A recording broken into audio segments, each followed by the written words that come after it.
Thank you. So we're going to talk about exponential selling strategies. And I think the important part around exponential growth in sales is it's really about the practice of getting better every day. That's really what it's about in our business. It's not about really one bold stroke as much as it is about mastering the fundamentals. A number of years ago, I wrote a book with Trevor Green called Closing Bigger. In Closing Bigger, we went out and interviewed people who closed deals over $1 million and said, what do these people do differently than average sales professionals? What makes them exceptional at what they do? And to be honest, part of my motivation for writing the book was so I could figure that out. What was the silver bullet to closing these seven-figure deals? And so I went out, and as we started to interview these guys, what we discovered was really fascinating is, would you like to know the one thing you need to know about closing big deals? Anybody?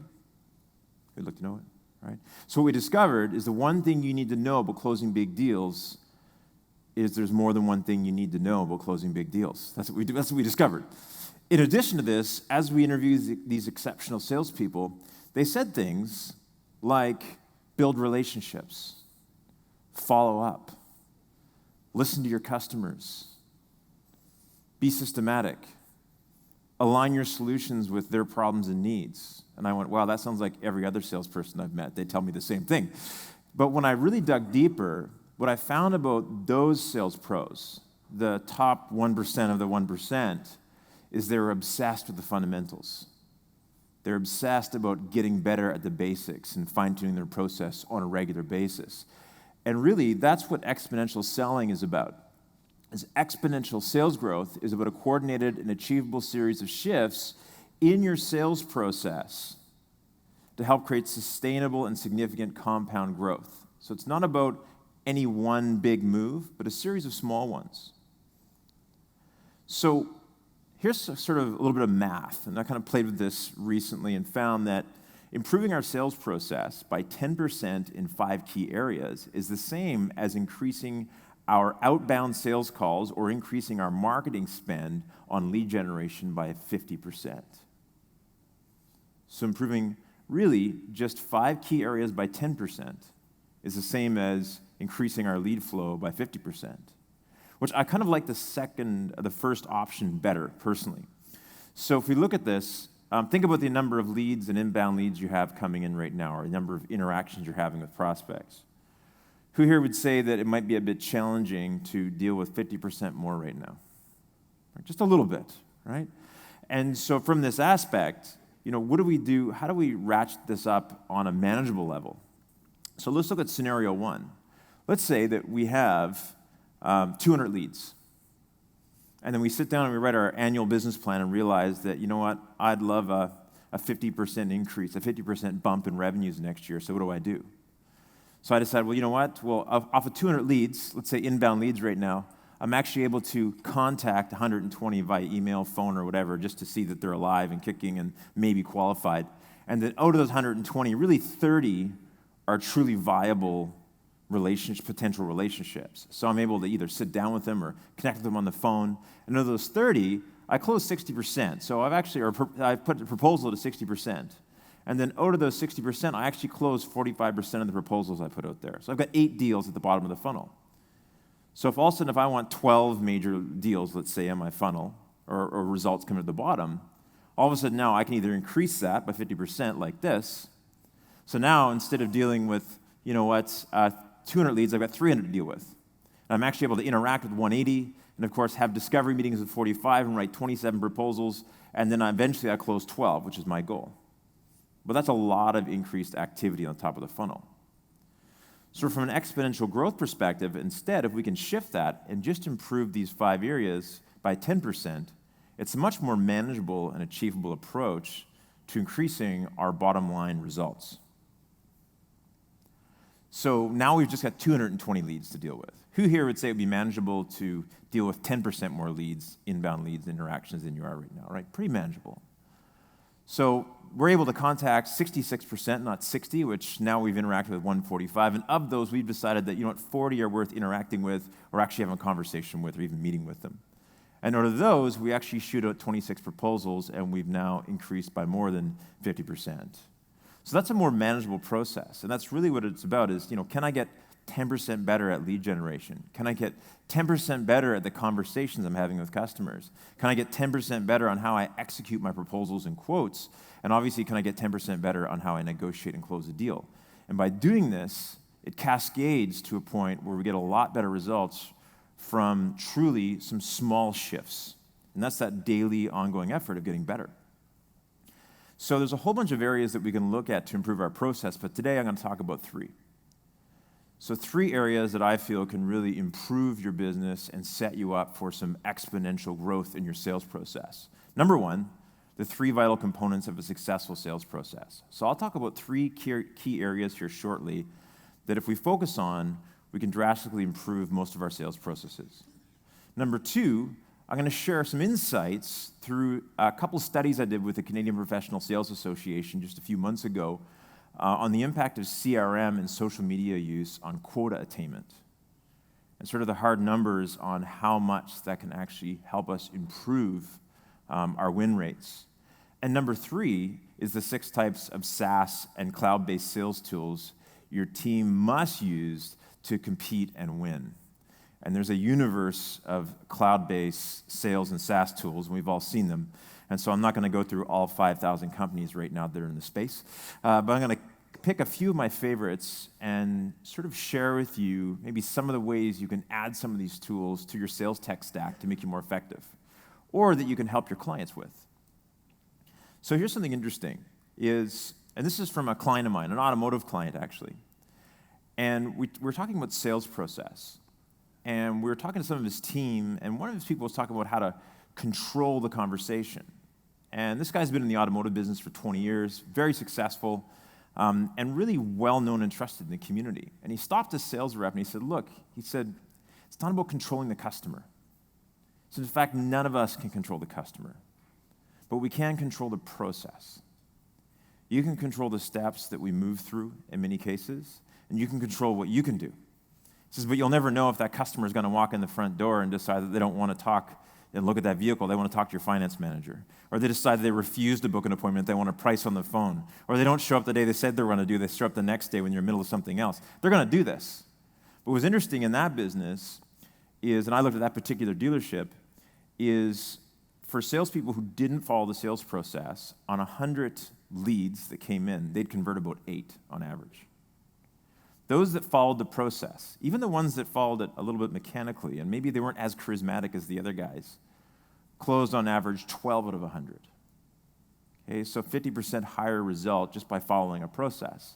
And that's the key factor here, is that we can't control what our customers are going to do, but we can at least follow a process that can drive a predictable result on average over time. So here's some interesting stats on sales process return on investment. And this comes from the Harvard Business Review, and this study was actually done in January of 2015. And what they found was that sales forces were most effective at managing their sales pipelines if they had invested time in defining a credible, formalized sales process. And actually, there's a distinction here that's not in the quote, but was really important, is part of that effectiveness is that the sales leaders are coaching their people to that process. So our focus is on helping them get quantitatively and qualitatively better at each of these steps as sales managers or as business owners, versus managing through a dashboard and saying your numbers are low, you better make 20% more calls, or where are you at with this prospect? It's let's coach you through this process and get you better at each step in the process. And what they found was there's actually an 18% difference in revenue growth between the companies that defined, followed, and coached to a solid sales process and those that didn't. That's pretty significant. So when I look at organizations, and often I'll have a sales leader or a business owner call me and contact me and say, look, I want you to come in and I want you to work with my sales team. I'm like, fantastic. I'm like, what's sort of brought this on? And often I'll hear, well, I want my people to close more. That's what I'll hear. Who's heard that before from somebody else? Hey, you need to close more. Anybody ever got that speech, right? You need to close more deals? And so we've all heard this at some point. And what's interesting is I find that's like an Olympic, maybe a coach from an Olympic team coming to me saying, look, I've got this Olympic team, and I want you to help me make them gold more. That's the problem. They're not golding enough. They're not getting enough golds. And I think at the end of the day, that's the prize, closing the deal or the gold. But what leads to that success is all the processes, disciplines, and coaching that we do leading up to it. And so what I do in an organization is the first three things I look at, I'm going to share them here in a moment, these are the key three things I look at when I look at someone's sales process and to say, do they have this locked down and how can they improve? So here they are. Number one is the quality and consistency of lead flow. So have I almost forensically identified who my core target markets are, plural. And I believe that beyond just, when Jay Levinson and I wrote our book, Guerrilla Social Media Marketing, we didn't just talk about a niche in the marketplace. We actually talked about what we called nano tribes, which were smaller segments within your niche. So versus just understanding, let's say, business owners, I might even segment out women business owners, for instance, business owners of service businesses, and really, really even deeper, the number of people in that organization, where they're located, their stage of business growth, and really drill down and understand who's the 20% who's going to give me 80% of my results, and are they well-defined and set up in my CRM that way? And so what I find is many organizations are really ambiguous about who their ideal client is. And so when your whole world looks like a prospect, your marketing often doesn't hit the mark for anybody, and neither does our sales language. So being able to really focus that and then have a consistent lead flow, so understanding where you're generating those opportunities. The more focused we get with our definition, often the easier it is to build a solid prospecting and lead generation program. So that's the first thing I look at. The second one I look at is the quality and depth of conversations. What quality and depth of conversations and how many conversations am I having with my ideal clients? And so what I find interesting is that most sales professionals and business owners are really excited about their product. And if you ask them about their product or the solution, they can tell you all the amazing things about it, all the things it does, but in most cases, the conversation is focused on the solution versus a better future state for that particular prospective customers. John Ferreira, who's the founder of Nimble CRM, one of my favorite quotes from John is that people don't buy products and services, they actually buy a better future state of themselves or their business. And so in our quality and depth of conversations is where we identify what that is. And I think in many cases, we spend too much time talking about what we can do versus listening. And I'll spend a bit more time talking about this, but how do we develop a process, not just a principle like, hey, you need to listen to your customers more, but a systematic process to do that. And then third, quality and tenacity of follow-up. And this, probably should be number one if I was going to rank them in areas of importance. If I think about in the last 5 years, all the organizations I've gone into and done a sales audit with, saying, what's their sales process? What are they doing? Where can they improve? I've never gone to that sales leader and said, you know what your people need to do? They need to stop following up so much. They're following up way too much. They're just way too disciplined in their follow-through, and they're staying connected with these prospects way too long. In every case, in most cases, people aren't following up enough, or their follow-up is really boring. Okay? Hi, do you want to buy? Hi, do you want to buy? Hey, do you like me now? Are you ready yet? Are you ready yet? Are you ready yet? When's your budget year? When's your budget year? When's your budget year? Are you the decision maker? Are you ready? And that's kind of boring follow-up. So either they're really boring at it, or they don't do enough of it. And so we need a process to be tenacious in our follow-up. And we talk about growing our clients and cross-selling, for instance. And in many cases, you're not going to grow a client or cross-sell in the first meeting. You're going to do it as the relationship grows and trust builds and they get to experience the results you get with them. But if you don't stay in touch and you don't nurture that relationship, you're not going to get the opportunity to have those conversations. So let's talk about criteria. So vague criteria. So someone says to me, Shane, I'd like to refer some people to you, particular potential clients. What type of clients are you looking for? And I say, well, I'm looking for big organizations that need sales training. Pretty ambiguous. That's tens of thousands of companies around the world, in all kinds of industries, in different states, cultures, corporate ethics, values, you name it. Pretty broad. How likely am I to be able to effectively, let's say, build an ad campaign around this for lead gen or develop partnerships? Very low.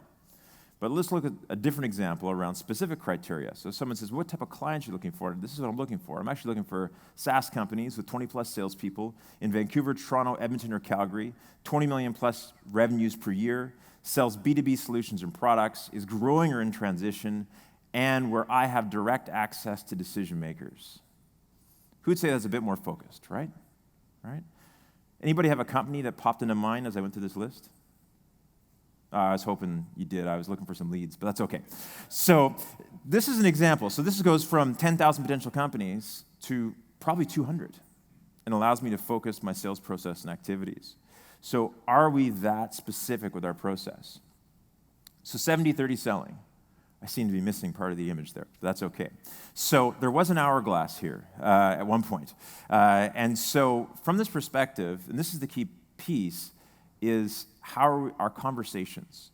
So how I discovered the concept of 70-30 selling was I was pretty bad at it first. And I think this is really important. I was pretty bad at 70-30 selling when I started out. And so I was helped launch a direct sales company in South Africa, and this goes back almost 20 years ago now. And I was responsible for getting in front of rooms like this, 200 people, 300, 400, 500, right down to smaller intimate meetings of 20 people, and presenting this business concept to them. And out of an audience of, let's say, 200, I would sign up 20% of the people that showed up for this program. That was sort of my closing ratio. So any guesses on my closing ratio one-on-one? Anyone? If I closed 20% of the people in the audience, what was my closing ratio one-on-one?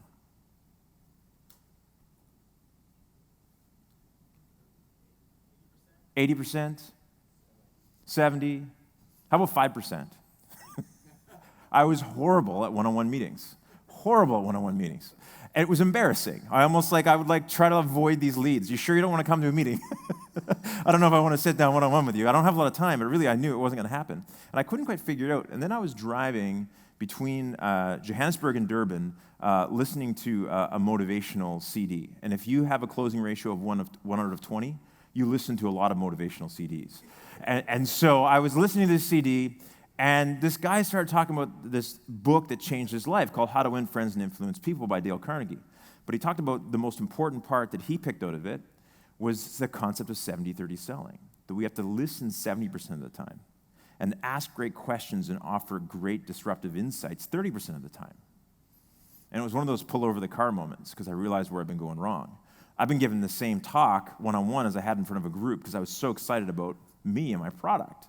And I think the 1 out of 20 that signed up were doing it so that I'd leave them alone, right? They were like, if I give him money, he'll stop talking, And so I flipped it, and I developed a process where I asked a series of questions, developed in a specific sequence, starting with very general open-ended, right down to story questions that begin to tell a story, and then down to ones that actually get into the confidential, personal. And I started walking people through this process, and a strange thing happened. Before I even got to the end, people would say, how do I sign up? This is before I even pitched them. Or, can I bring a friend to your next meeting? Or, I'm looking forward to working with you. And it blew my mind because it wasn't high pressure, it wasn't full of anxiety, and yet I was closing more business. And this is where I kind of discovered this concept of needs analysis or structured discovery meetings. And we don't just use them for prospects, too. We should be using them every 3 to 5 months with our core clients, going back in and doing a needs assessment to see how we're going from a customer success perspective. Because often, in our customer success conversations, we're to their guards down because we're not selling them anything again. We can actually identify more opportunities to grow the relationship and the account.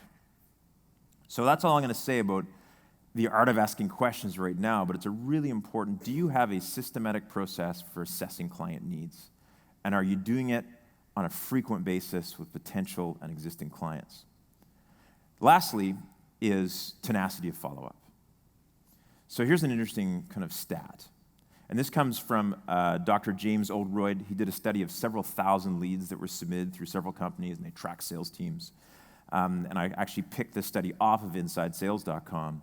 So they found that the odds of contacting a new lead is 100 times greater within the first 5 minutes versus 30 minutes. So if you can get to a lead that comes through a web-based interface, let's say someone fills out a form on your website, or they contact you through LinkedIn, or they tweet at you, or they do or Facebook, they ask you a question, and you can get back within 5 minutes versus 30, your odds of them entering the sales funnel is 100 times greater. And the odds of entering the sales process are 21 times greater when contacted within 5 minutes versus 30. So do you have a method of rapid response for the leads that come in?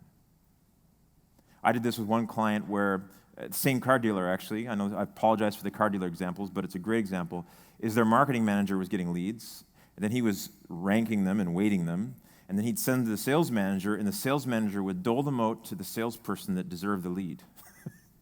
Okay, but that salesperson was doing maybe on holiday, or they were golfing, or they were in with another client, and it took several hours or days to get back to these leads. So our closing ratio was pretty low. And we switched it, we kind of cut everything out in the middle, and what happened was the marketing manager would get a lead through the web, he'd literally walk out and look who was on the floor that wasn't with the client, and they'd tell them they have a lead coming, and they'd hop on the phone, and our appointment bookings went through the roof. So that rapid response is vital. Don't do it in the first 12 seconds. I find that's a bit creepy. But within the first 5 minutes, it's pretty good. In this study, any guesses what the actual average lead follow-up time was? And anybody in marketing here will cry when you hear this. 2 days, 3 days. 3 days is 72 hours was the average follow-up time for a lead. And that thing was wilted and dead by the time most people pick up the phone and called it, right? So here's another study, and this is actually a study done by Velocify. It goes back a little over a year ago now. And they looked, again, several thousand points of contact, is how many times should we follow up with the lead? What's that question? Because, I don't want to bother a lead. Or someone says, I don't follow up a lot because I don't want to become irritating. Or, look, I've called a few times, they haven't gotten back, they're not interested, I've gone on to the next one. So the question is how much is too much? So here's what they found is of the leads that will enter your sales funnel, so let's say 20% will enter, 48% of those that will enter within the first contact. In other words, you'll get some type of interaction or dialogue, whether it's just a response back via email or they'll engage you in some aspect where you go, okay, there's actually someone here who's alive and ready to go, and they're now in my funnel. By the time you get between the second and third contact, about 70% have entered the sales funnel. 81% have entered in the third time, 86% the fourth, the fifth is 90%, and by the time we get to 6, we've converted about 93% or added 93% of all people that are going to enter the funnel will, if we've done it properly. So for me, if you've made 6 really solid attempts with a particular prospect over a 2-week period, and that's the window they give us, blending a phone call first, email, and even in some industries, text integrated into that, or LinkedIn if you're connected that way, for instance, you'll find that you're going to put about 93% of the people that will enter your funnel will enter it within that first 2 weeks with 6 touches.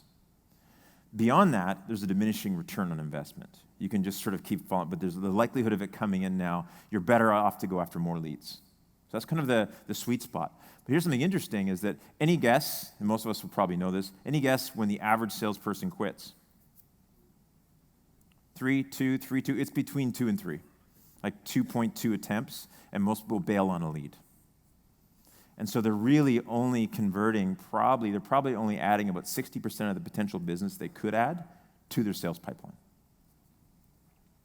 So beyond that, once we start getting some love from them, so to speak, then we really need a process of systematically following up, or lead nurturing. So lead nurturing is really about value-added follow-up. So it's not about, like I said before, how do you want to buy, how do you want to buy, how do you like me now? It's about getting a white paper from SherWeb that's directly applicable and beneficial to that client and forwarding it through with a special note, right? That's an example of a value-added touch. It's about seeing, because you're following them on LinkedIn Navigator, because we're using LinkedIn Sales Navigator, integrated Microsoft Dynamics, I'm assuming, ideally. But we get a note that, they've actually had a press release go out and they've actually bought a smaller company in another region, and we send them out a congratulations email. And then we see an opportunity for their business and we reach out again.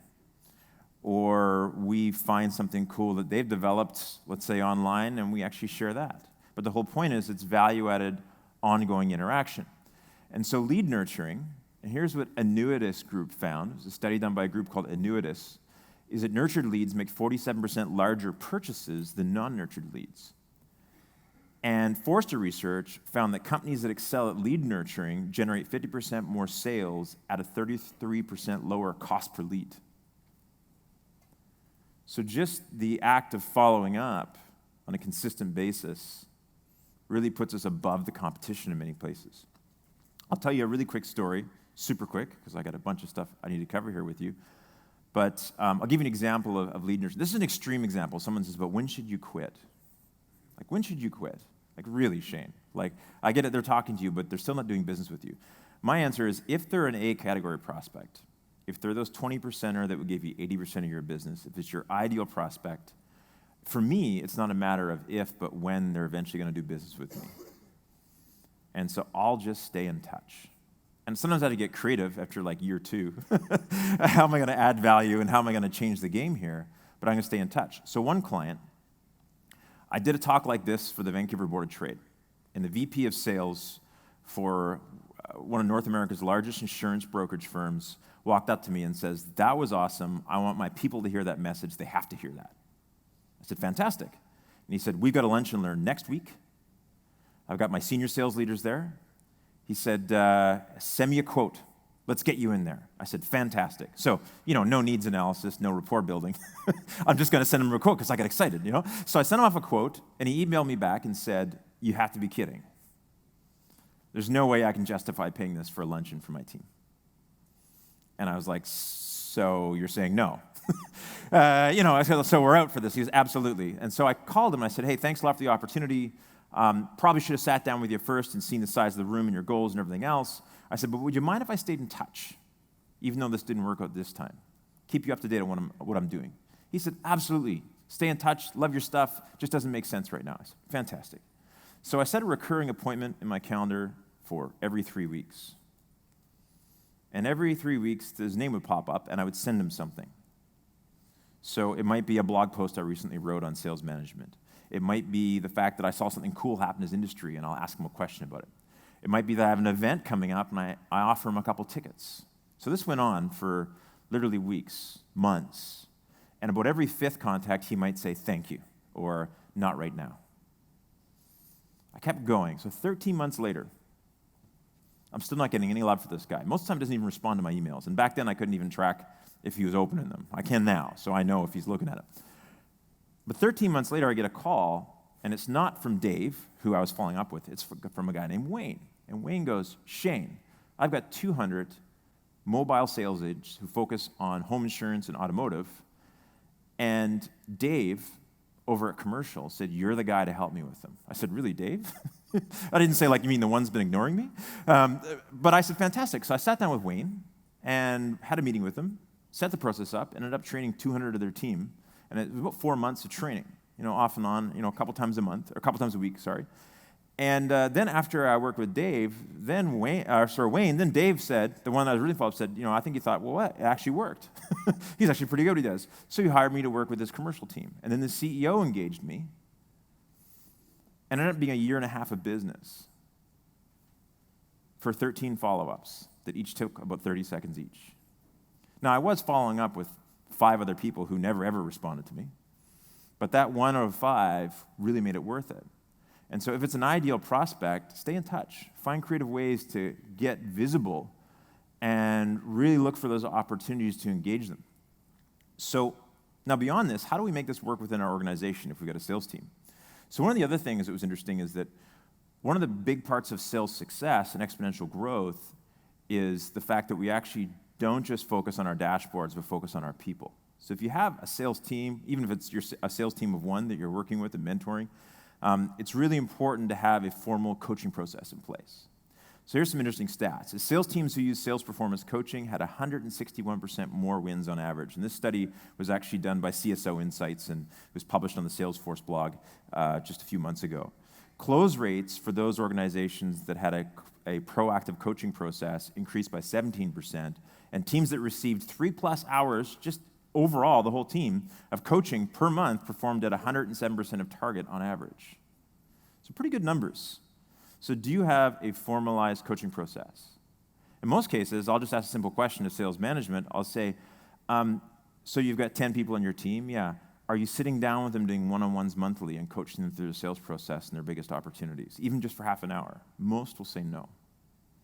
Right? And I'm like, what are you spending your time doing? Well, there's dashboards, there's meetings with other teams, right? There's putting out fires, right? There's meetings, I'm managing up a lot too, but no time to actually coach our people. And I think we've got to shift that priority if we really want to grow, if we're putting new sales processes in place, they're not going to stick unless we coach to them. So let's talk about CRM. So CPSA and I, Canadian Professional Sales Association, and myself reached out to their members and some of my clients and did a survey. And this was several hundred Canadian salespeople. And we said a couple questions. Number one, did you miss, meet, or exceed your quota last year? That was the first question. And then we asked questions around whether they had a reactive CRM use, whether they were in there daily or multiple times a day. And then we asked the same questions about social selling. Are you actively using tools like LinkedIn, Twitter, Instagram, and any other relevant platforms for your business? And then we tied those people who said they were solid social sellers and those that said that they were using CRM and said, do these people have higher win rates from a quota attainment perspective? Here's what we came up with. Is number one, 84.28% of respondents had a CRM in place, which is pretty exciting. Now, these were salespeople that were already members of CPSA, so it's a different maybe group than less formal sales organizations. Of those, 72.7 met or exceeded their quota. So 72% exceed their quota. They were using CRM on a daily basis. 87% of salespeople who don't use a CRM missed quota. Pretty good number, in a bad way. And 34.9% of respondents use Salesforce. And any guess who number two was?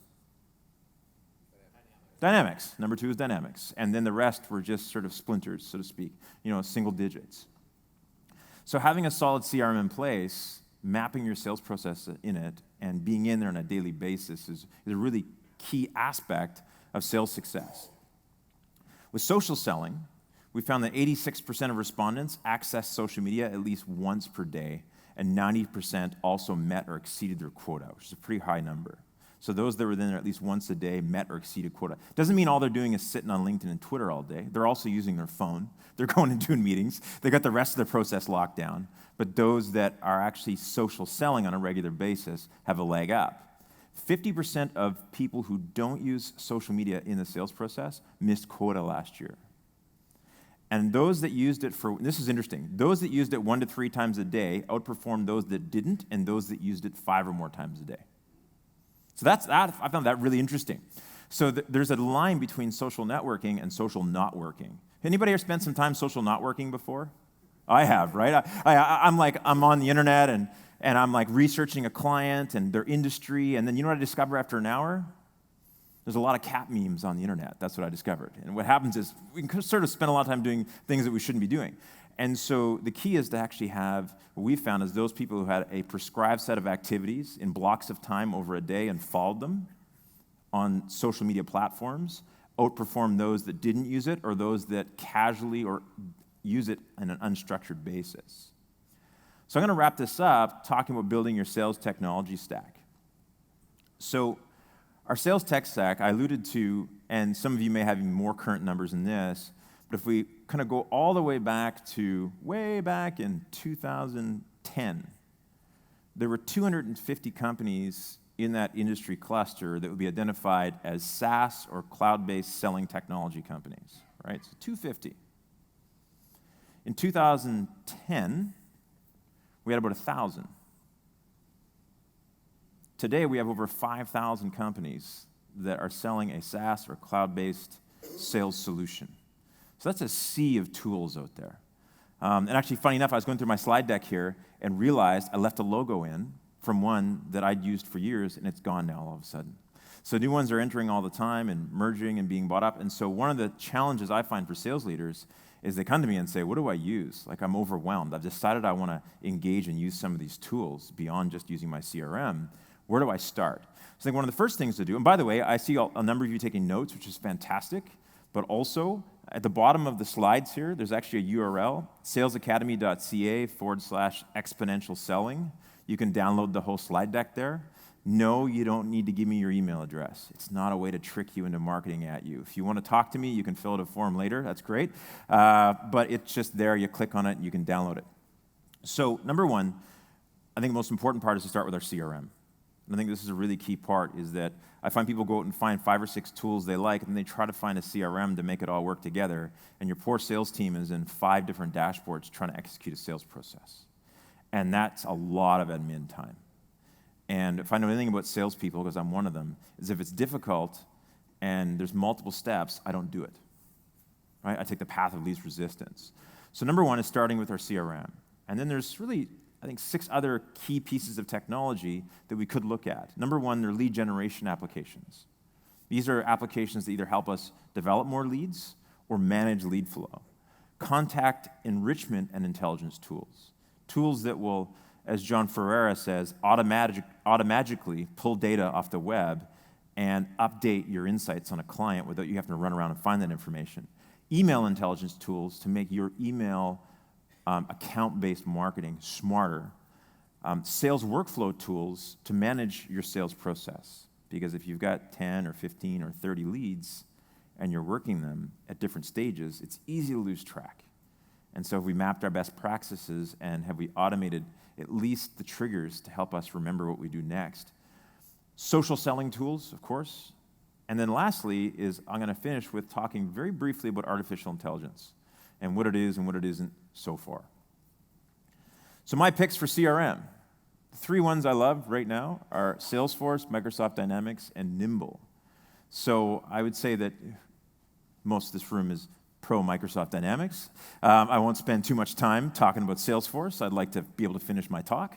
But Salesforce obviously is an incredible platform, and what they've really got good is they move beyond a CRM, and they're really a platform. And the Salesforce App Exchange is really what made it powerful. And some of these tools we'll talk about, plug into both Microsoft Dynamics and Salesforce. Interesting thing about Nimble is it's a great CRM. And I'll talk about one of these tools in each of these categories because I can't talk about them all in the next 12 minutes, or no, 5 minutes. I'll talk about one. So Nimble is a great one for small businesses under, sort of 10 or below salespeople, typically 5. What's interesting is they've got really great integration with Microsoft 365. So it's almost a great pre-Microsoft Dynamics tool. And what's great about it is it plugs into Microsoft, plugs into Outlook, actually plugs into Gmail as well, into calendars, the whole 9 yards, and tracks all your online social activities.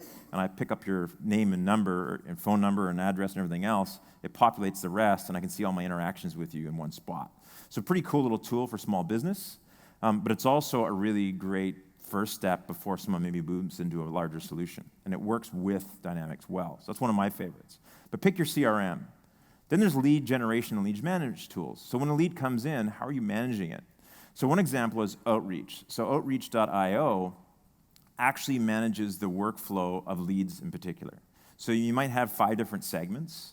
You select what segment, and then it picks the campaign for follow-up. So you've pre-written the emails. It says on step 2, you should make a call. It might give you suggested script or bullet points. Then it'll say, send this white paper. Then it'll say, send the link from this. This is a good step here. And what it does, it helps manage this whole process for you versus saying, I got to follow up on this person like I did with Dave and have to get creative. It actually takes and templates best practices for you. So other, of course, and Cicito is the one that's gone. It died with the latest Twitter update. It was an awesome Twitter prospecting tool, which doesn't work anymore. So then there's contact enrichment and intelligence tools. So tools, anybody use tools like Inside View or Datanyze or something like that, right? So Nimble, again, has got a built-in tool, Nimble Anywhere, where I just mouse over someone's email address or their name and phone number, and it pulls out all the data points that are connected to it through LinkedIn and Facebook and Twitter and Instagram, and pulls it all in one spot. And I can literally, press one button and pull it into my CRM and then transfer it into Dynamics or whatever other tool I'm using as well. So what I like about that is instead of going off to 5 different places and finding them on the internet, it does it for me. Things like Inside View, of course, pulls out deeper data on their corporation, which is really cool, and all the different people that work there. So then we've got email intelligence tools. And so Yesware, anybody use something like Yesware, HubSpot Sales, or Prospect.io, for instance? Any of these email tracking tools? So I've used both, actually Yesware, HubSpot Sales, and Nimble, and they all do similar things from their email tracking program. And so with, let's say, Yesware, I send out an email to somebody, and I've done this on a regular basis. I send out an email to somebody, and all of a sudden, who's ever sent out a proposal and they've promised they're going to get back to you and then they don't? Anybody had that experience? Is it just me? Probably just me. It only happens in Vancouver. People ignore you after a while sometimes. And what's interesting is that there isn't a fit, or they promise to get back. We play telephone tag, they cancel an appointment, and all of a sudden, 3 months later, they open that email that I sent to them. Well, the minute they do that, Yesware, HubSpot Sales, Nimble, Prospect.io will send me a message saying, Fred just opened your email. And literally, within 2 or 3 minutes, I'll either pick up the phone or I'll email Fred. And it's always funny, because I'll email, hey, Fred, I was just thinking of you. Fred will go, that's so strange. He goes, I was just reading your proposal today. And I go, I know, I just thought maybe it's time for us to start this conversation again. He goes, absolutely. And it's really interesting because the timing's fantastic. Or they'll literally open it and I'll send them an email 3 minutes later. Now, some people are wise to it, but they still, in most cases, will still say, yeah, actually, I was checking out your proposal, and it's probably a good idea we set up a time to connect. And I did this recently with a potential client again, where now it's a large consulting engineering company in Vancouver that I thought was long dead as far as a lead. Lo and behold, several people in the company opened up my proposal at the same time. And we're back in it now for opportunity to work together next year. And so this is the type of things that email intelligence tools can do for us. Sales workflow, I kind of talked about this before, is a Sales Loft. Sales Loft is a good example where you can track your various steps, set up templates and triggers within that process. And I literally had one client who ran a small business. He was the only guy selling in the company at first. He set this process up. Once he perfected it, he then hired 3 salespeople, and he was able to plug them into this and literally ramp them up within 60 days to follow his process, all using Sales Loft. And the interesting is Sales Loft plugs into both Microsoft Dynamics and Salesforce. Social selling I've talked a fair bit about, so I'm going to skip through that. But I want to finish a little bit with AI. And here's the thoughts. There's roughly half of today's work activities, including large numbers of white-collar roles, could be automated by 2055. Okay, and so it's a big number. And I don't think that the whole job will be replaced, but about half of what we're doing today, especially in sales, can be replaced by artificial intelligence. And so when we look at that, for me, what that says to salespeople is that it doesn't mean that it's going to replace your job. It means it's going to elevate you beyond doing the mundane cut and paste stuff and actually be able to spend more time doing what you're good at, which is getting creative, innovative, and instead of explaining value, actually creating value through your relationship with the client. So, artificial intelligence. I'll talk about one tool here, and then I'm going to wrap up, and we've got some questions here. Here's an example of how AI can empower a sales leader. So who's heard of Gong? Anybody read any studies from Gong? Gong.io has got some great stuff on their site. They pump out studies all the time, and it's a ton of data on thousands and thousands of salespeople making calls on a daily basis. It hooks up with tools like CallRail or most major phone systems, and it listens to the sales calls of the salespeople.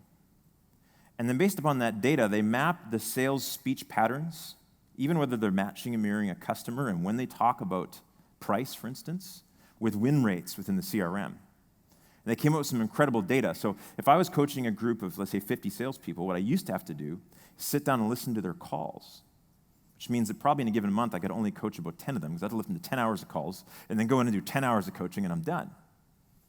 Now, all of a sudden, I go into the Gong dashboard and it says, well, Fred, Sarah, and Henry talk way more than they listen. And Paul brings up the price right in the beginning of a conversation. And what we know is statistically, through thousands of calls within Gong, within multiple industries, the people who talk less than their customers and talk about price at the end of a conversation instead of the beginning close significantly more deals than those that don't. So I can now strategically go in, read the transcript, and within about 20 minutes, instead of 10 hours, coach the high opportunity individuals within my team. And this is all done through artificial intelligence. The other one, AI, is another great tool. It's just simply an appointment booker.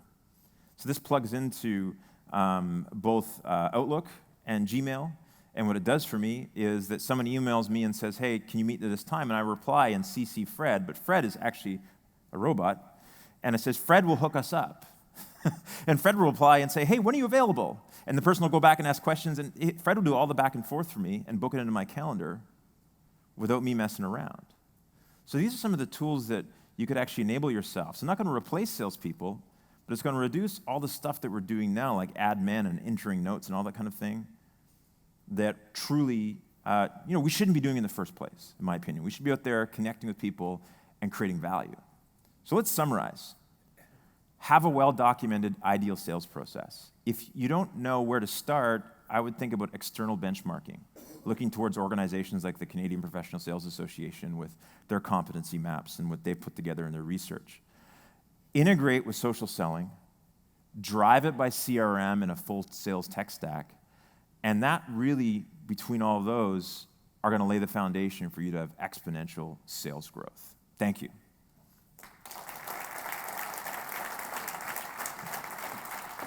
Thank you, Shane. Appreciate it. Thank you. In an effort of time, I'm going to just open it up for one question. Okay. Questions? Let me go ahead and begin the process. So All right. you spoke a little bit about the sales process. Yeah. If an individual partner of ours does Yeah. not have a sales process today, how do they get started? Because it could be a little overwhelming with all the material, all the information, all the data.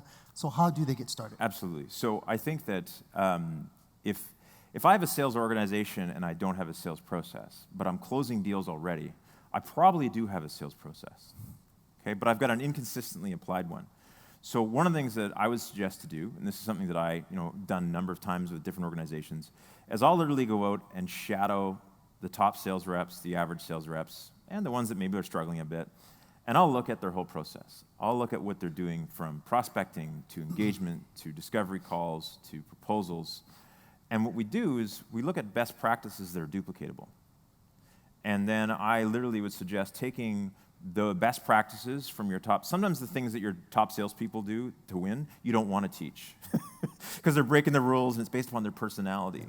But the really duplicatable stuff, I find if you just spend time observing your top people and seeing what they do consistently, take the duplicatable stuff, map it, and train to that.